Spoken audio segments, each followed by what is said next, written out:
It's to the point now. It's like, why am I coming with standards? Most of these women clearly have absolutely no standards. Let me do that Donkey George style. Who do I talk to about this? I need to talk to somebody. For real. $125. Salute to Mr. Z and the gentlemen of this panel. They're having a conversation that's a kind of traditional one in this space where the top 15, 20% of men get what they want, when they want, from whom they like, but the rest of the men have to essentially wait in line and hope to get picked. But one thing that is kind of evolving in this more difficult environment is that when young ladies have special needs, it may be emotional, she may be feeling a certain way, or you have a certain amount of money on a certain day, your proximity can give you a leg in because the standards have changed. My one friend was telling me that somebody sold a little bit of something, a little bit of cat for $200. That's $200. Damn, that's not bad. That's not bad at all. That's not bad at all. I'm glad you mentioned it, and I thought that too. That is not the case, my friend. These hoes are lying. Wait, so how much does a man have to make to mess with you? A month? 80,000 at least. 80,000 a month. 80,000 a month. Let's go. 80,000 a month. It's literally all it is timing and proxemics. I was with some clients yesterday. We was at a bar. We ended up talking to the waitress there. We just got talking back and forth and whatnot. Then we started talking about relationships, and I asked her about her last boyfriend. She said, "Oh yeah, I met him. I met him at the other bar I work at." "Oh, hey, well, how'd that happen?" "Well, I got drunk and I met him. I f***ed him in the bathroom, and we've been off and on for about 4 months and stuff." I'm like, "Oh, okay, interesting." So she showed me a picture of this dude. No. I push back against that. The TF exposed that. It's just literally if you can tie into her feelings with the situation of this timing and proximity. Give me that donkey butt and them big old legs. I ain't too hard to beg. You look so pretty. I saw you from a distance a while ago. I was like, who's that girl right there? Hold on, don't pull out, boy. Where you from, baby? Look, I'll pay the note. Ain't no shame in this game. I'm gonna break it down and bag like James. Give me your Instagram. Give me your number. Hey, what, man? 305. 305. 200. Against that, the TF exposed that. It's just literally if you can tie into her feelings with the situation of this timing and proxemics. Most of these chicks can be got. You know how you ask a woman, "Hey, let me see your last 10 engagements." All them dudes ain't stunners. Some of the dudes gonna be convenience. The dudes work at a convenience store. Some dudes gonna be the janitor. Some dudes gonna be some dudes you would find incredible that she being involved with. All this knowledge was esoteric knowledge until recently. It's to the point now. It's like, why am I coming with standards? Most of these women clearly have absolutely no standards. Is that you get her on the right day? Is she feeling in the mood? And that is regardless of whether or not you more or less her type or not. It's everything's been exposed to the point to where I honestly believe that if you have to go on a date with a woman to get her naked, she don't like you. It's literally transactional. Babe, I'm gonna do a little shopping, so just meet me at the men's section, okay? The men's section? Here? Yeah, just ask somebody. They'll tell you. Okay. You said there was a men's section in here? You know what that is? Follow me. But this is the cashier. Oh, babe, you made it. This is the men's section. I honestly believe that if you have to go on a date with a woman to get her naked, she don't like you. It's literally transactional to that point, and it's going to be for women to correct this. We can't unsee what we've seen. I can't unsee the TF. I mean, most of the dudes on TF, man, them dudes weren't ballers. They weren't body beautiful, man. They weren't the captains of the industry. No, man, just a regular dude caught her on the right day. Bam. Rock it, pop it, don't stop it. I wanna knock it, yeah. I don't even believe in that premise no more, that you gotta be select. No, you don't. You just gotta be there and her feeling something. If she wants to feel something or whatever that nonsense. It's definitely situational. It's Correct. definitely situational, and biggest situation being what her situation is. So a combination Yes. of situations going on with her mentally, emotionally, economically. Y'all told us not to be gold diggers. And like a fool, I obeyed. Oh, I dated y'all broke asses. Did you know it was possible to not ask for anything and somehow get less? Open up and let me come inside. Take me on a donkey ride. It's definitely situational. It's Correct. definitely situational, and biggest situation being what her situation is. So a combination Yes. of situations going on with her mentally, emotionally, economically, educationally. Yeah, I mean, sure, I'm going with the math guy if I really need to get a B to maintain this scholarship. Yeah, I'm going to pretend to like and go on the math genius, in college, right? So That's it's true. going to be That's true. But I'm also situational. gonna. Yeah. But that's true. But I'm also gonna that custodian who said that good word to me when I was up late. I was in the library studying for my Hmm. final. That also happens as well. Hmm. So this Yeah. whole aspect, these women Yeah. having Yeah. stand Or pick me up. He found me sloppy drunk, out on the campus at 2 a.m. in the morning after Daquan kicked me out of his dorm room. That kind of. Yeah. Hurt the paper. Hurt the paper again. Say sorry to the paper. Sorry. Did that fix the paper? Now give the paper John Anderson Dior.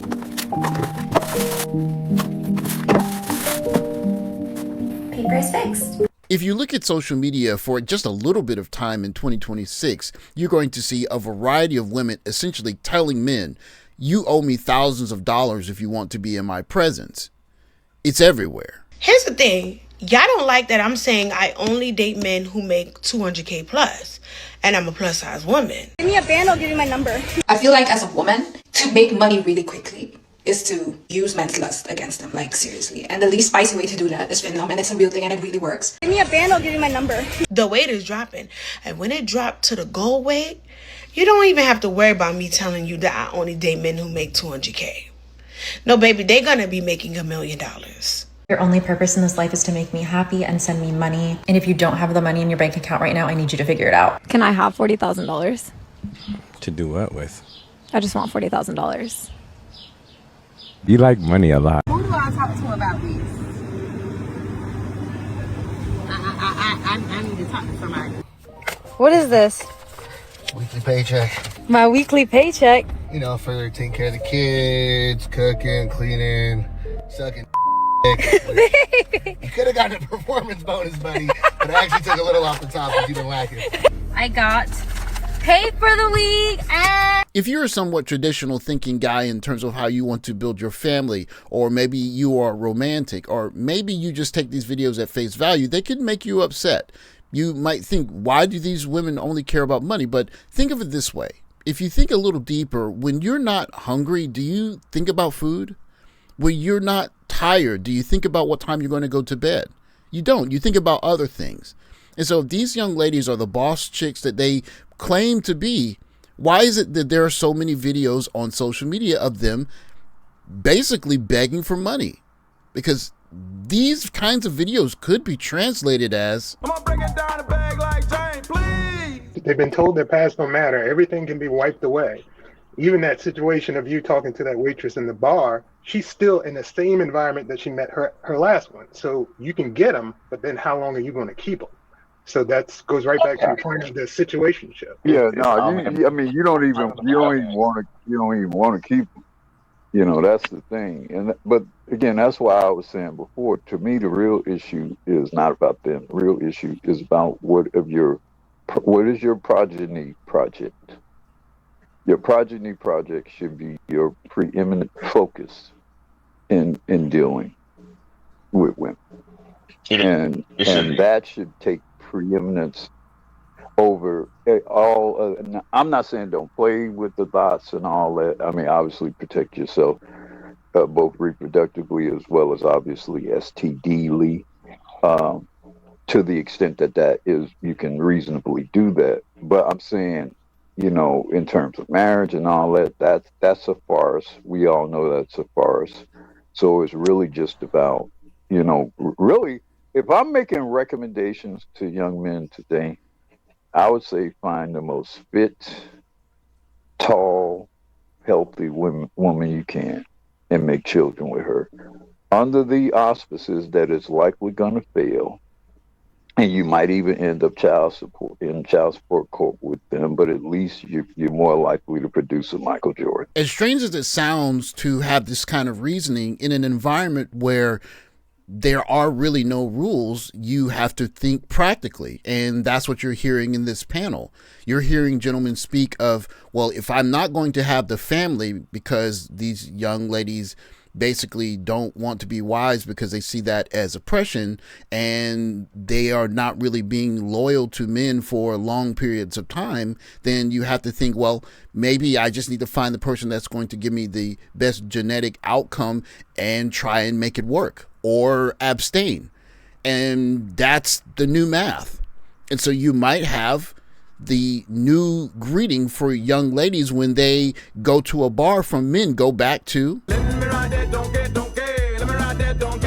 what the f*** is wrong with Gen X men, and why does it feel like they're the ones leading the red pill, anti-women, misogynistic talking points online? Who the f*** gave them microphones, especially when the world has already moved forward? Boomers f***ed up Gen X men. It's how they're raised. They were raised in an era where men were supposed to be the providers, the leaders, the authority in the household, and women were expected to be the supportive domestic friend. Right? The helpmate. Masculinity was tied directly to economic dominance. And unfortunately, now these broke and they can't afford the lifestyle, the home life that they were promised to them, and they're crashing out. By the time Gen X men became adults in the 90s and 2000s, that world disappeared, the world that they were promised to them. Because why? Women entered the workforce in record-breaking numbers. Feminism reshaped expectations about gender roles. Divorce rates were rising, and women began earning more college degrees than men. So a lot of Gen X men were raised for a social system in a world that no longer exists. And again, what did I say? They're crashing out. Do you think that generation of men and men that think like that are going to take accountability for why the divorce rates are rising and why they can't find a mate now? No, they're going to blame it on women because they thought the system of oppression, which is labeled patriarchy, right, which it harms everyone, but that's a topic for another day because right now we get on these boys' ass, you feel me? They believe that the patriarchal system, there is nothing wrong with it, and how dare you women complain about it. So no, the system isn't broken. You are. Because why would you want a job? Why do you need books when you have a man? And black men, about to be on your ass for a second, okay? Y'all want to put us back in a box. My mama did this. My grandma did this. My great grandma did that. They were miserable while you was sitting there getting your little head rubbed by granny, and granny was making your plate and grandpa's plate, and etc., etc. After y'all went outside to go play, or whatever y'all was doing with the men, the women was telling us to go to school. The women was telling us to hide money from y'all. The women was telling us to get jobs with pensions and good healthcare benefits because they didn't trust you niggas because of what your granddaddy and granddaddy and your daddy and your uncles was doing to the women. But that's the part that y'all don't want to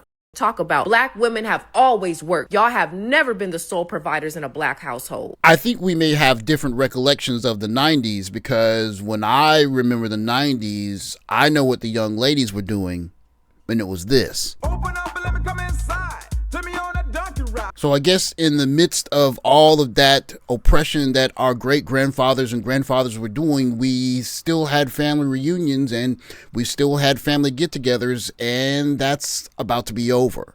But all things considered, young ladies today don't have the support of a man that was building a house for them or plowing a farm for them. Instead, they have their good jobs and their pensions and their good insurance plans because they're independent. Well, in this environment, it's prudent for men to change their behavior because if there's such a disdain for building a traditional relationship, which is seen as oppression, then the new greeting from men to young ladies when it comes to dating, it's not going to be traditional, would you like to be my girlfriend, or may I take you out on a date? It's going to be, can I ride that donkey? And it's going to be how much to ride that donkey. I'm not sure if young ladies are ready for that. You listen to social media, it sounds like they are, but I'm pretty sure that they are not. When the majority of men switch from let me be romantic and take you on a date and date you in a courting fashion like I want to marry you, and go to, hey, I'm trying to ride that donk, I got $100, what you need? I don't know if young ladies on average are ready for that transition, but that transition is clearly here, especially when we're hearing young ladies say that marriage is oppression and that they just want to get straight to the dollars. Well, if you want to get to the dollars, there's only going to be one way there. And guys are just going to be asking you, can I ride that donkey? Donkey. Thanks for watching. Like, subscribe, comment below, and I'll catch you in the next video. Take care, guys.